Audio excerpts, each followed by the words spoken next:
গতকাল যে মিটিংটা হয়েছিল তার আগে প্রিপারেশনটা হয়েছিল ডিএম অফিসে। ডিএম অফিসে আমাদের দুজন আধিকারিক ইও এবং এফও সাহেবকে ডাকা হয়েছিল।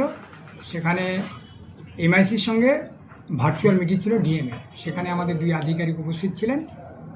সেখানে বলা হয়েছিল যে সলিড ওয়েস্ট ম্যানেজমেন্টের নোডাল অফিসার হিসেবে নিয়োগ করা হয়েছে ডিএম সাহেবকে। ডিএম সাহেব দায়িত্ব দিয়েছিলেন এসডিওকে এই আমাদের পৌরসভার সলিড ওয়েস্ট ম্যানেজমেন্টের ব্যাপারে দেখভাল করার জন্য, পর্যালোচনা করার জন্য কী পরিস্থিতি আছে, কোথায় কী সমস্যা আছে। আমি কালকে যখন আসছিলাম, যখন আমি চেম্বারে ঢুকবো তখন দেখছি আমাদের দুজন আধিকারিক যাচ্ছেন, বলছেন আমি হসপিটাল পরিদর্শনে যাব, এসডিও আমাদের কল করেছি। ঠিক আছে, এই পর্যন্ত কোনো অসুবিধা নেই।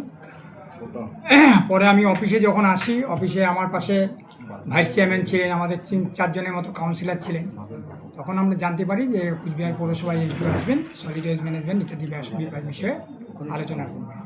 শুধু মৌখিকভাবে সেটা শুনেছি, কিন্তু আমাদেরকে সেখানে থাকার জন্য বলা হয়নি, চিঠি দিয়েও না, মৌখিকভাবেও বলা হয়নি।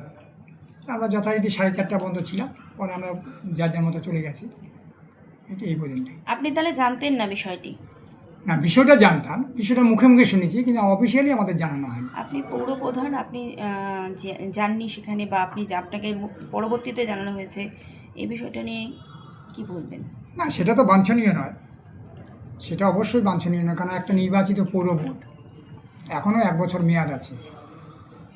20টা ওয়ার্ড প্রত্যেকে কিন্তু নির্বাচিত, এটা মনোনীত বোর্ড নয়। কিন্তু কি মনে হচ্ছে, নির্বাচিত বোর্ডকে এড়িয়েই কাজ করতে চাচ্ছে প্রশাসন? আমার সেটা মনে হয়নি, হয়তো কোথাও ভুল করেছেন তারা।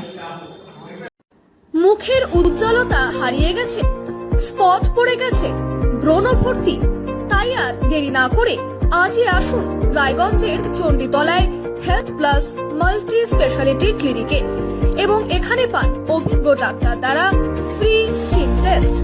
আরো বিস্তারিত জানতে যোগাযোগ করুন 9674895169 এই নম্বরে।